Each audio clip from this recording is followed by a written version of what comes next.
Narito na nga ang ating live update today ng mga kaganapan sa Akosada. Tila hindi mapakali itong si Carol matapos ngang malaman dito na posibleng gagawin nga ni Dennis ang ginawa niya nito sa kanya at gagawin rin ito kay Leah at sa kanyang kapatid. Kaya naman matapos ngang makawala si Carol dito kay Dennis ay dumiretso na nga sila dito ni Wilfred sa presinto upang makapag-file nga ng kaso laban dito kay Dennis at hinahanap na nga ito ng mga kapulisan. Subalit ay hindi naman mapakali itong si Dennis at galit na galit nga ito dahil napornada nga ang kanyang plano. Kaya nagwawala sa galit itong si Dennis at hindi pa nga daw tapos ang kanyang gagawin at hindi ito titigil hanggat hindi nakuha itong si Carol.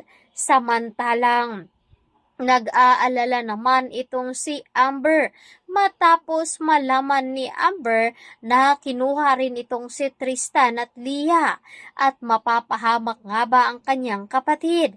At dahil dito, nasa presinto nga ang mga ito at umuwi nga muna sa bahay nila ni Wilfred at nalaman na lamang dito ni Leah na hawak na pala ni Dennis si Tristan at Leah. Kaya naman sinabi ni Amber agad dito kay Carol at sa kanyang ama na si Wilfred. Habang nasa labas nga sila ng bahay ay sakto naman na dumating din itong si Ronnie at hindi pa nga alam ni Ronnie na nakabalik na nga itong si Wilfred at nagiging ligtas na nga ito. At dito na nga nalaman ni Ronnie na ang tunay na pumaslang dito kay Joy ay walang iba kundi itong si Dennis. Naipaliwanag din dito ni Tiago matapos ngang sinamahan ni Tiago itong si Wilfred. At sinabi nga dito ni Tiago na magiging delikado ang kanilang buhay lalo pat hindi pa nahuhuli itong si Dennis. Kaya sa pagkakataong ito ay hawak ni Dennis si Leah kaya naman sinubukang tawagan ni Dennis si Carol. At dito na nga bumungad sa pagtawag nito ang gulat dahil nasa kanya na nga ang anak nitong si Leah at wala na nga pagpipilian pa itong si Carol kundi ang sumama dito kay Dennis matapos nga itong tawagan.